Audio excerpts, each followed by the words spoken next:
Compruebo 3 veces las puertas correderas del jardín, pero están cerradas. No veo el momento de que Scott llegue a casa. Lo necesito. Rachel, martes 16 de julio del 2013. Mañana. Estoy en el tren de las 8:04, pero no me dirijo a Londres, sino a Whitney. Lo hago con la esperanza de que esto me refresque la memoria y que al llegar a la estación lo pueda ver todo con claridad. Y que recuerde qué sucedió. No confío mucho en ello, pero no puedo hacer otra cosa. No puedo llamar a Tom, estoy demasiado avergonzada y en cualquier caso ha sido muy tajante, ya no quiere saber nada de mí. Megan sigue desaparecida. Hace más de 60 horas que no se sabe nada de ella y la noticia ya es de alcance nacional. Esta mañana ha salido en las páginas web de la BBC y del Daily Mail, además sus menciones en algunos otros medios. He impreso los artículos de la BBC y del Mail y los llevo conmigo. De su lectura he deducido lo siguiente. Megan y Scott discutieron el sábado al atardecer. Una vecina ha declarado que los oyó gritar. Scott ha admitido que discutieron. Ella ha dicho que creía que su esposa había ido a pasar la noche con una amiga que vive en Corley, con Tara. Megan nunca llegó a casa de Tara. Esta dice que la última vez que vio a Megan fue el viernes por la tarde, en su clase de pilates. Sabía que Megan hacía pilates. Según la señora Tara, la vi bien, normal. Estaba de buen humor. Había comentado que quería hacer algo especial para su 30 cumpleaños del mes que viene.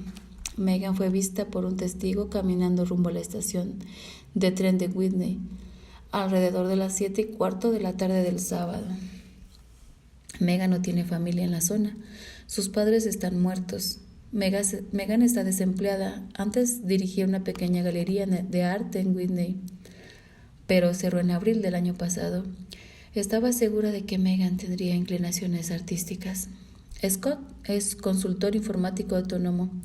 No me puedo creer que Scott sea un maldito consultor informático. Megan y Scott llevan 3 años casados y viven en la casa de Payne desde enero del 2012. Según el del Daily Mail, la casa tiene un valor de 400,000 libras esterlinas. Al leer todo esto me he dado cuenta de que las cosas pintan mal para Scott. No solo por la discusión, sino porque así son las cosas.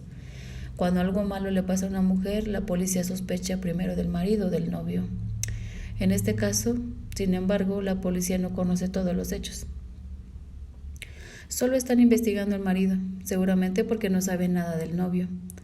Es posible que yo sea la única persona que conozca de su existencia.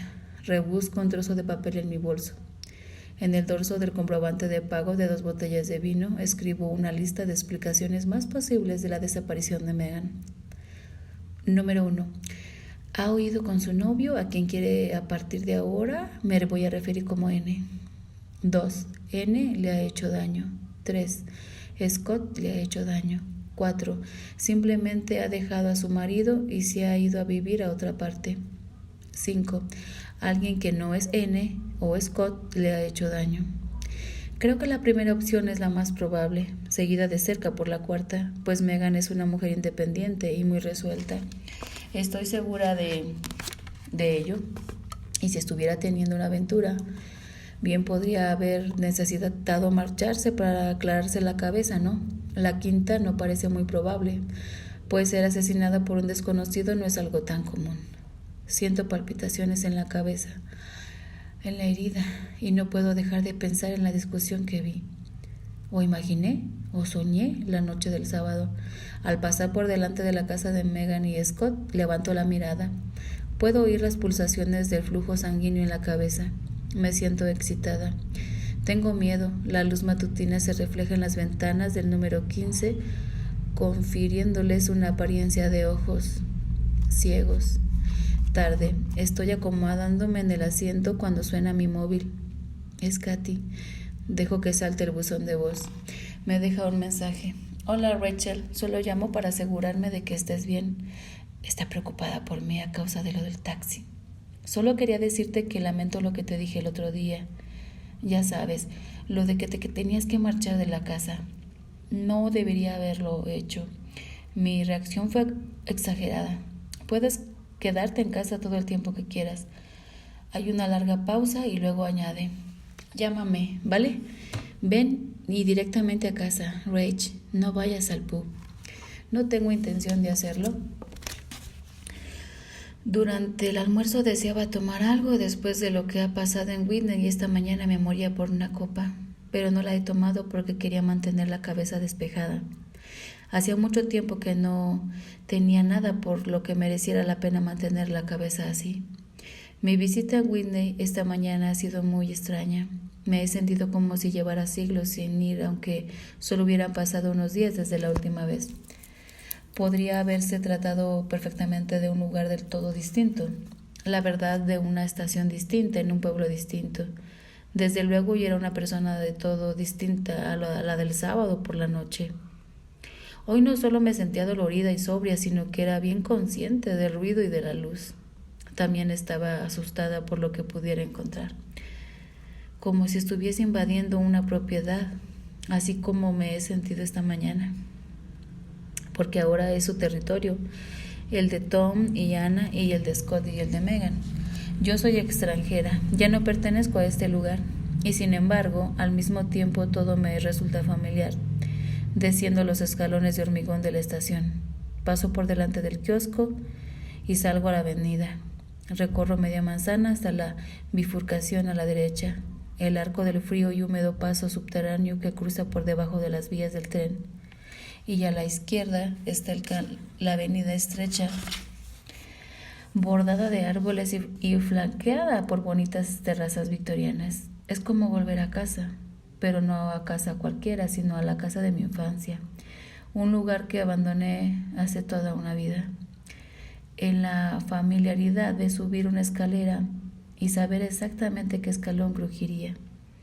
La familiaridad no estaba únicamente en mi cabeza, también la sentía en mis huesos.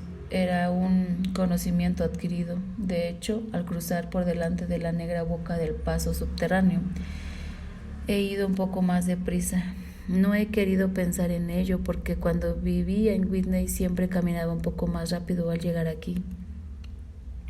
Cada noche, al regresar a casa y sobre todo en invierno, aceleraba el paso al tiempo que, por si acaso, echaba un vistazo rápido a la derecha.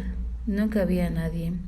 No lo hice por aquel entonces ni tampoco lo hago hoy. Y sin embargo, esta mañana me he detenido de golpe porque de repente me he visto a mí misma. Dentro del paso subterráneo, tirada en el suelo con la espalda contra la pared y la cabeza apoyada en las manos. Y tanto la cabeza como las manos manchadas de sangre. El corazón me ha comenzado a latir con fuerza y me he quedado ahí parada mientras los transeúntes me rodeaban para seguir su camino hacia la estación. 1 o 2 se me han quedado mirando mientras pasan a mi lado. Yo seguía completamente inmóvil. No sabía, ni todavía lo sé, si el recuerdo es real. ¿Para qué demonios iba a meterme en el paso subterráneo? ¿Qué razón podría tener para ir a un lugar oscuro, húmedo y que huele a orines? Finalmente he dado media vuelta y he regresado a la estación. Ya no quería estar ahí, no quería llegar a la casa de Scott y de Megan. Quería marcharme. Allá había pasado algo malo y yo estaba segura de ello. Tras pagar el billete he subido rápidamente la escalera de la estación para llegar al otro lado del tren. Y entonces he tenido otro recuerdo súbito. Esta vez no estoy en el paso subterráneo, sino en la escalera. Tropiezo y un hombre me coge del brazo para que no caiga. Es el pelirrojo del tren. Rememoro la escena sin diálogo. En un momento dado me río de mí misma o de algo que dice él. Ese tipo se portó bien conmigo, estoy segura. O casi. Sé que sucedió algo malo, pero no creo que él tuviera nada que ver con ello. Luego he subido al tren y he ido a Londres. En cuanto he llegado a la biblioteca, me he sentado frente a una terminal de ordenador para buscar noticias sobre Megan. En la página web había un texto breve en el que se decía que un treintañero estaba ayudando a la policía en sus investigaciones. Supongo que se trataba de Scott. Estoy convencida de que él no le ha hecho nada, ni mucho menos daño a Megan. Sé que no lo haría. Los he visto juntos. Sé cómo eran. En la noticia también daban el número de teléfono de la organización para que la gente llame si tiene alguna información. De vuelta a casa llamaré desde una cabina. Les contaré lo de N, lo que yo vi. Mi móvil suena justo cuando estamos llegando a Asbury. Vuelve a ser Katie. Pobrecilla, realmente está preocupada por mí. Reg, ¿estás en el tren? ¿Estás de camino a casa? Parece inquieta. Sí, estoy de camino a casa, le explico. Llegaré en 15 minutos. Han venido a verte unos policías. Rachel, dice, y se me hiela la sangre. Quieren hablar contigo. Miércoles 17 de julio de 2013. Mañana. Megan sigue desaparecida y he mentido repetidamente a la policía. Cuando llegué anoche a casa estaba asustada.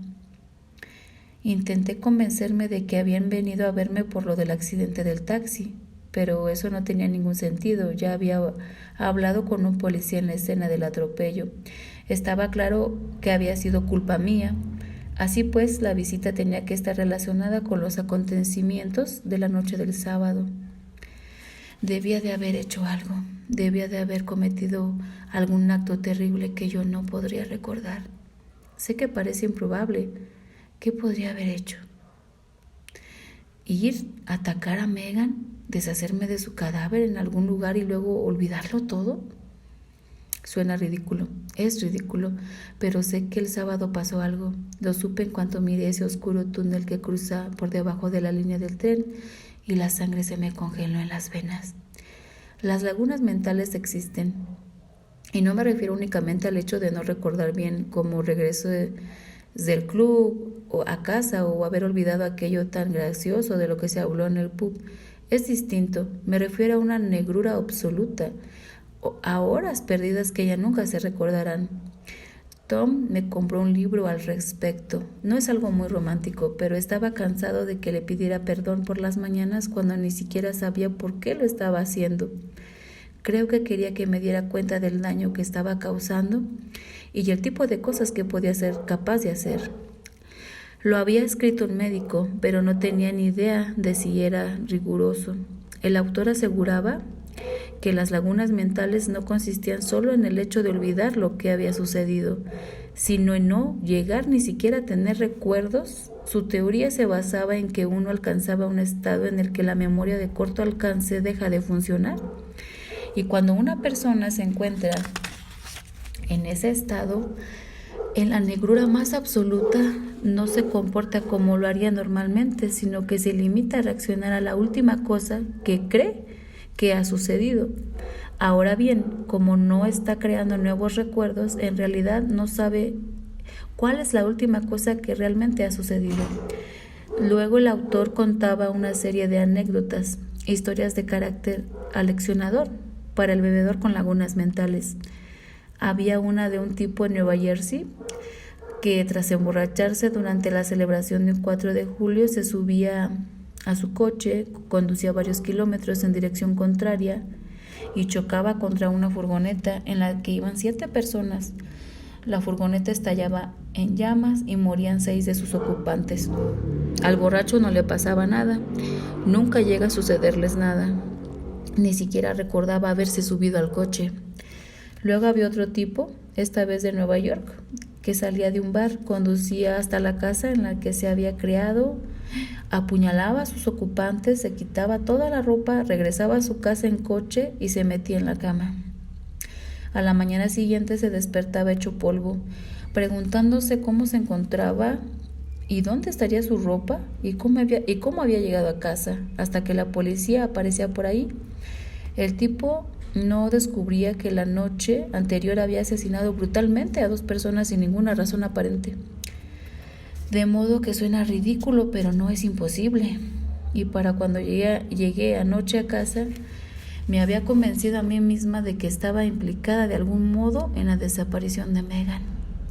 Los agentes de policía estaban sentados en el sofá del salón. Había un hombre de unos 40 y tantos años, vestido de paisano, y otro más joven, de uniforme y con acné en el cuello. Katy estaba de pie junto a la ventana, frotándose nerviosamente las manos. Parecía aterrorizada. Cuando entré, los policías se pusieron de pie. El de paisano, muy alto y ligeramente encorvado, me estrechó la mano y se presentó como inspector. También me dijo el nombre del agente, pero no lo recuerdo. No estaba concentrada, apenas podía respirar. ¿A qué viene esto?, le solté. ¿Le ha pasado algo a mi madre? ¿A Tom? No le ha pasado nada a nadie, señorita Watson. Solo queremos hablar sobre usted y sobre lo que hizo el sábado por la noche, dijo el inspector. ¿Era algo que podría haber dicho la policía en la tele? No parecía real. Querían saber qué había hecho el sábado por la noche. ¿Qué coño hice el sábado por la noche? He de sentarme, le dije, y el detective me indicó con la mano que ocupara su lugar en el sofá, junto con Agne. Katie no dejaba de cambiar de posición, saltando de un pie a otro mientras se mordía el labio inferior. Parecía frenética. ¿Está usted bien, señorita Watson?, me preguntó el inspector, al tiempo que señalaba el corte que tenía encima del ojo. Me atropelló un taxi, le contesté. Ayer por la tarde, en Londres. Fui al hospital, pueden comprobarlo. ¿Ok?, dijo mientras negaba ligeramente con la cabeza. Bueno, ¿qué hay del sábado por la noche? Fui a Whitney, le dije, intentando que no me temblara la voz. ¿Para qué? Don Agne había sacado el cuaderno y tenía el lápiz en la mano. Quería ver a mi marido, contesté. Oh, Rachel, saltó Katie. El detective la ignoró. ¿Su marido?, dijo. ¿Se refiere a su ex marido Tom Watson? Efectivamente, todavía llevo su apellido, me pareció lo más práctico. Así no tenía que cambiar las tarjetas de crédito, ni las direcciones de mail, ni sacarme un nuevo pasaporte, etc. Así es, quería verlo, pero luego decidí que no era una buena idea y volví a casa. ¿A qué hora fue eso? El tono de voz del inspector era uniforme y su rostro absolutamente inexpresivo. Al hablar apenas movía los labios. Podía oír el roce del lápiz de Don Agne en el papel. También las pulsaciones de mi flujo sanguíneo aporreándome los oídos. Eran creo que las 6:30, es decir, creo que subí al tren sobre las 6:30. ¿Y a qué hora volvió usted a casa? ¿Quizás a las 7:30? Levanté la mirada hacia Katie y por la expresión de su rostro advertí que sabía que estaba mintiendo. Puede que un poco más tarde, hacia las 8, tal vez, si ahora lo recuerdo. Creo que llegué a casa justo pasadas las 8. Noté que mis mejillas se enrojecían. Si este hombre no se daba cuenta de que estaba mintiendo, no merecía estar en el cuerpo de policía. Entonces el inspector se dio la vuelta, cogió una de las sillas de la mesa del rincón y la trajo hacia sí con un movimiento rápido y casi violento. La colocó a medio metro de mí y se sentó en ella con las manos en las rodillas y la cabeza ladeada. Vamos a ver, dijo. Salió usted de casa alrededor de las 6, lo cual quiere decir que debió llegar a Whitney sobre las 6:30 y regresó a casa sobre las 8, lo cual quiere decir que debió marcharse de Whitney sobre las 7:30. ¿Esto es correcto? Sí, creo que sí, dije. La voz me volvía a temblar, traicionándome. Es 1 o 2 segundos me iba a preguntar qué había estado haciendo durante esa hora y no tenía ninguna respuesta que ofrecerle. Y al final no vio a su exmarido. Así pues, ¿qué hizo mientras estuvo en Whitney? Estuve paseando. El inspector esperó un momento a ver si se desarrollaba un poco más mi respuesta, pero un instante consideré la posibilidad de decir que había ido a un pub, pero eso habría sido una estupidez, pues lo podía comprobar fácilmente.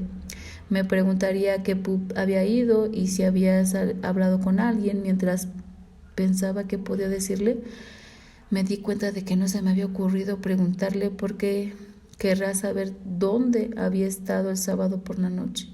Y eso mismo debía de resultar algo extraño.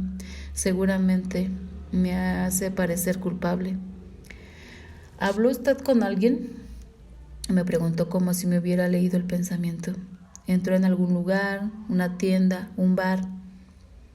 En la estación hablé con un hombre, solté de golpe en un tono de voz alto y casi triunfal, como si eso significara algo. ¿Por qué necesitas saber todo esto? ¿Qué sucede? El inspector se reclinó en la silla.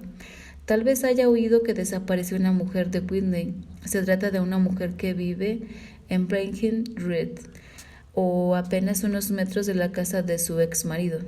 Hemos estado preguntando puerta a puerta si alguien la vio esa noche, o si recuerdan haber visto u oído algo inusual. Durante el curso de nuestras pesquisas surgió el nombre de usted. Se quedó un momento callado, dejando que asimilara lo que acababa de decir. Esa noche la vieron en Breckenridge, sobre la hora en la que la señorita, la mujer desaparecida, salió de la casa. La señora Anna Watson nos contó que la vio a usted en la calle, cerca de la casa de la señorita, y de su propiedad. Dijo que estaba usted actuando de un modo extraño y que se asustó, tanto que de hecho consideró la posibilidad de llamar a la policía. El corazón me latía con fuerza, como si fuera un pájaro atrapado. No podía hablar, solo podía verme a mí misma en el paso subterráneo, encorvada y con la sangre en las manos. Sangre en las manos. ¿Era mía? Sí, tenía que ser mía. Levanté la vista hacia el inspector y me vi que me estaba mirando. Tenía que decir algo deprisa para que dejara de leerme la mente. No hice nada, dije. Yo solo quería ver a mi marido. Su ex marido, dijo y me corrigió otra vez. Cogió una fotografía que llevaba en el bolsillo de la americana y me la enseñó. Era de Megan. ¿Vio a esta mujer el sábado por la noche?, me preguntó. Yo me quedé mirando la fotografía un largo rato. Me parecía surrealista que me estuvieran enseñando a la rubia perfecta a la que yo solía observar desde el tren y cuya vida había transcurrido y desconstruido tantas veces en mi cabeza. Sus rasgos eran un poco más marcados de lo que había imaginado, no tan suaves como los que había atribuido a mi Jess. Señorita Watson, ¿la vio? La verdad era que no sabía ni la había visto. Todavía no lo sé. Creo que no, le dije. ¿Cree que no? O sea, que podría haberla visto. Yo no estoy segura. ¿Estuvo usted bebiendo el sábado por la tarde?, me preguntó entonces, antes de ir a Whitney. ¿Había estado bebiendo? Mi rostro volvió a enrojecer. Sí, respondí. La señora Watson, Anna Watson, nos dijo que cuando la vio fuera de su casa tuvo la impresión de que estaba usted borracha. ¿Lo estaba? No, contesté manteniendo la mirada firme sobre el detective para no ver la expresión acusatoria de Katie. Me había tomado un par de copas por la tarde, pero no estaba borracha. El inspector suspiró, parecía decepcionado conmigo. Se volvió hacia donde estaba don Agné y luego otra vez hacia mí. Luego se puso en pie, lenta y deliberadamente, y volvió a colocar la silla junto a la mesa. Si usted llega a recordar algo más, cualquier cosa que nos pueda hacer de ayuda, ¿haría usted el favor de llamarme?, dijo y me entregó una tarjeta. Mientras el inspector se despedía de Katie con un movimiento de cabeza y se disponía a marcharse, yo me dejé caer en el sofá y mi corazón se comenzó a tranquilizar. Volvió a acelerarse rápidamente cuando, antes de salirse por la puerta, el inspector me preguntó: ¿Se dedica usted a las relaciones públicas? ¿No es así? Así es, dije. Ahora temo que lo compruebe y descubra que mentí. No puedo dejar que lo averigüe por sí mismo. He de decírselo yo. De modo que eso es lo que voy a hacer esta mañana. Voy a ir a la comisaría de la policía para confesar. Voy a contárselo todo, que perdí mi trabajo hace meses, que el sábado por la noche estaba muy borracha y que no tengo ni idea de a qué hora cuando llegué a casa. Voy a decirle que debería haberlo dicho ayer, que estaba buscando en la dirección equivocada. Voy a revelarle al inspector mis sospechas de que Megan tenía una aventura. Tarde. La policía me ha tomado por una fisgona, una acosadora, una pirada, alguien mentalmente inestable. No debería haber ido nunca a la comisaría. Solo he empeorado la situación y no creo haber ayudado a Scott, razón por la cual había acudido en primer lugar. Él necesitaba mi ayuda, pues resulta obvio que la policía sospechara de que él había hecho algo a Megan, y yo sé que en eso no es cierto, porque yo lo conozco. Al menos así es como lo siento, por lo loco que parezca. He visto cómo la trata. Él no podría haberle hecho daño. Bueno, ayudar a Scott no ha sido la única razón por la que he ido a la policía. También estaba la cuestión de la mentira que debía rectificar, lo de que todavía trabajaba en ese lugar. Me ha costado mucho hacer acopio del coraje necesario para ir a la comisaría. He estado a punto de dar media vuelta y volver a casa una docena de veces, pero finalmente he entrado. Una vez dentro, le he preguntado al sargento del mostrador si podía hablar con el inspector, y me ha conducido a una sofocante sala de espera en la que he estado sentada más de una hora hasta que alguien ha venido a buscarme. Para entonces estaba sudando y temblando como una mujer de camino al cadalso. Luego me han llevado a otra habitación más pequeña y todavía más sofocante, en la que no había ni ventanas ni aire.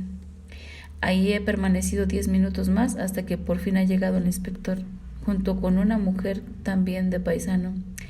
El inspector no parecía sorprendido de verme de nuevo. Me ha saludado educadamente y me ha presentado a su acompañante, la sargento Riley. Esta era más joven que yo, alta, delgada, de pelo moreno y unos atractivos y marcados rasgos zorrunos. No me ha devuelto la sonrisa. Nos hemos sentado y nadie ha dicho nada. Se han limitado a mirarme, expectantes. He recordado el aspecto del hombre. He dicho: ayer le dije que en la estación había un hombre. Puedo describirlo. Riley ha enarcado las cejas ligeramente y ha cambiado de posición en el asiento. Era un tipo de altura y constitución medias, pelirrojo. Resbalé en la escalera y él me cogió del brazo. El investigador se ha inclinado hacia adelante y tras colocar los codos sobre la mesa ha enlazado las manos delante de la boca. Creo que llevaba una camisa azul. Esto no es del todo cierto. Recuerdo a un hombre, estoy segura de que era pelirrojo y creo que me sonrió o me hizo una mueca cuando todavía estábamos en el tren. También creo que bajó en Whitney y también que me dijo algo. Es posible que yo resbalara en la escalera. Eso sí lo recuerdo, pero no estoy segura de si ese recuerdo pertenece al sábado por la noche o a otro día. Ha habido muchos resbalones en muchas escaleras. No tengo idea de cómo iba vestido. A los detectives no les ha impresionado mi historia. Riley ha negado con la cabeza de un modo prácticamente imperceptible. El investigador ha deslanzado las manos y las ha extendido hacia adelante con las palmas hacia arriba. ¿De verdad es esto lo que ha venido a contarme, señorita Watson?, me ha preguntado. No lo ha dicho enfadado, sino en un tono alentador. Yo quería que Riley se marchara. Con él podía hablar, confiaba en él. Ya no trabajo más allí, he dicho. Oh, se ha reclinado en el asiento. Esto parecía interesarle un poco más. Lo dejé hace 3 meses, a mi compañera de piso. Bueno, en realidad mi casera. Yo no se lo he dicho. Estoy intentando encontrar otro trabajo. No quería que lo supiera porque pensé que se preocuparía por el alquiler. Pero tengo algo de dinero. Puedo pagar el alquiler. Pero, en cualquier caso, ayer le mentí sobre mi trabajo y le pido perdón. Riley ha inclinado hacia adelante y me ha ofrecido una sonrisa falsa. Entiendo, ya no trabaja más allí, ni en ningún otro lugar. Así pues, está desempleada, ¿correcto? He asentido. ¿Y recibe alguna prestación de desempleo? No. ¿Y su compañera de piso no se ha dado cuenta de que ella no va a trabajar cada día? Es que sí lo hago. Bueno, no voy a ninguna oficina, pero sí a Londres. Y tal como hacía antes, a la misma hora y todo, para que ella no lo descubra. Riley se ha vuelto hacia el investigador. Se me está quedando mirando fijamente con el ceño un tanto fruncido. Suena extraño, ya lo sé, he añadido. Me he quedado callada, pues en voz alta no solo sonaba extraño, sino descabellado.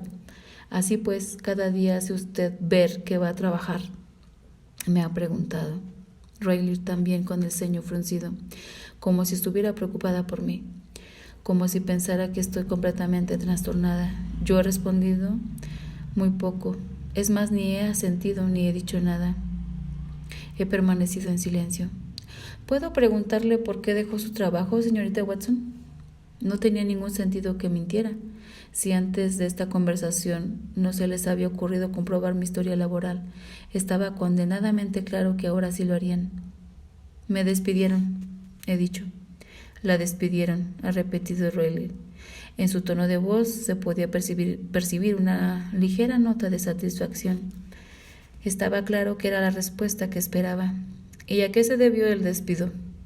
En ese momento he exhalado un leve suspiro y me he vuelto hacia el inspector. ¿Es esto importante? ¿De verdad es relevante por qué dejé mi trabajo? El inspector no ha dicho nada. Estaba consultando unas de sus notas que le había pasado Rayleigh, pero ha negado ligeramente con la cabeza. Rayleigh ha cambiado entonces de táctica. Señorita Watson, me gustaría hacerle unas preguntas sobre el sábado por la noche. Yo me he quedado mirando al investigador como diciendo, esta conversación ya la hemos tenido, pero él no me ha devuelto la mirada. Está bien, he contestado. No dejaba de llevarme la mano al cuero cabelludo, preocupada por la herida. No podía evitarlo. Dígame, ¿por qué fue a Benham Reed el sábado por la noche? ¿Por qué quería hablar con su exmarido? No creo que sea asunto suyo, he dicho, y rápidamente, antes de que ella tuviera tiempo de decir nada más, he añadido, ¿les importaría darme un vaso de agua? El inspector se ha puesto de pie y ha salido de la habitación. Eso no era exactamente lo que yo pretendía. Rayleigh no ha hecho ni ha dicho una sola palabra. Se ha limitado a mirarme sin parpadear, con una leve sonrisa en los labios, incapaz de sostenerle la mirada. He optado por echar un vistazo alrededor de la habitación. Era consciente de que se trataba de una táctica. Rayleigh pretendía incomodarme con su silencio para que yo sintiera la necesidad de decir algo, aunque no quisiera yo hacerlo. Quería discutir algunas cosas con él. He respondido al fin. Asuntos privados. He sonado pomposa y ridícula. Rayleigh ha suspirado y yo me he mordido el labio, decidida a no hablar más hasta que llegara el inspector a la sala. En cuanto ha aparecido y ha dejado un vaso de agua turbia delante de mí, Rayleigh por fin me ha contestado. Asuntos privados, ha dicho de golpe. Así es. Rayleigh y el investigador han intercambiado una mirada. No estoy segura si de irritación o de diversión. Yo he advertido entonces que me sudaba el labio superior, así que he bebido un poco de agua. Sabía fatal. Mientras tanto, el inspector ha ordenado los papeles que tenía delante y luego los ha apartado, como si yo hubiera terminado con ellos y como si su contenido no le interesara tanto. Señorita Watson, parece usted suscitar cierta inquietud en la actual esposa de su exmarido, la señora Anna Watson. Segura está, usted ha estado acosándolos tanto a ella como a su marido. Se ha presentado varias veces en su casa sin haber sido invitada, y en una ocasión el investigador ha consultado sus notas. Rayleigh lo ha interrumpido. En una ocasión entró en casa del señor y la señora Watson e intentó llevarse a su hija recién nacida. Un agujero negro se ha abierto entonces en el centro de la habitación y se me ha tragado. Eso no es cierto, he dicho. Yo no intenté llevarme a... No sucedió así. Eso es falso. Yo no intenté llevármela. Y entonces he comenzado a temblar y a llorar. He dicho que me quería marchar. Rayleigh se ha puesto en pie, de golpe empujando con ello su silla hacia atrás. Se ha encogido de hombros mirando al inspector y ha salido de la habitación. Me ha ofrecido un pañuelo de papel. Puede irse cuando quiera, señora Watson. Ha sido usted quien ha venido a hablar con nosotros, ha dicho, y me ha sonreído en señal de disculpa. De inmediato me ha caído bien y me han entrado ganas de estrecharle las manos, pero no lo he hecho porque habría resultado raro. Creo que tiene usted más cosas que contarme, ha señalado entonces, y me ha caído todavía mejor por el mero hecho de haber dicho contarme en vez de contarnos. Luego, mientras se ponía en pie y me conducía a la puerta, ha añadido: quizá le gustaría tomarse un descanso, estirar las piernas y comer algo. Cuando esté lista, puede volver y explicármelo todo. Pero mi intención era olvidarme del asunto y regresar a casa. Pero cuando estaba de camino a la estación, dispuesta a darle la espalda a todo, he pensado en el trayecto del tren que cojo cada mañana y en que cada día tendría que pasar por delante de la casa de Megan y Scott. Y si no la encontraban, no dejaría de preguntarme si el hecho de haberlo dicho hoy o no la policía podría haber ayudado. Sé que no es muy probable, pero bueno.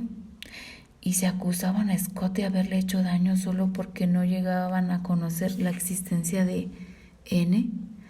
¿Y si ella estaba en esos momentos en casa de N, atada en el sótano, herida y sangrando, o enterrada en el jardín? Así pues, al final he hecho lo que me ha aconsejado el inspector, y tras comprarme un sándwich de jamón y queso, he ido al único parque que hay en Whitney, una pequeña parcela de tierra más bien triste, rodeada de casas de la década de 1930 y ocupada casi por completo por un parque infantil de asfalto. Una vez allí me he sentado en un banco al fondo mientras las madres y las niñeras regañaban a sus niños por comer arena del foso. Tiempo atrás solía soñar con esto. Soñaba con venir aquí, no para comer un sándwich de jamón y queso entre interrogatorios de la policía, claro está, sino con mi propio bebé. Pensaba en el cochecito que compraría, en el tiempo que pasaría mirando la ropa adorable y juguetes educativos, y en cómo me sentaría aquí para cunar en el regazo a mi propio fardo de felicidad. Nunca llegó a suceder. Ningún médico ha sido capaz de explicarme por qué no puedo quedarme embarazada. Soy suficientemente joven, me encuentro suficientemente bien. Cuando lo estábamos intentando no bebía mucho y el esperma de mi marido era activo y abundante.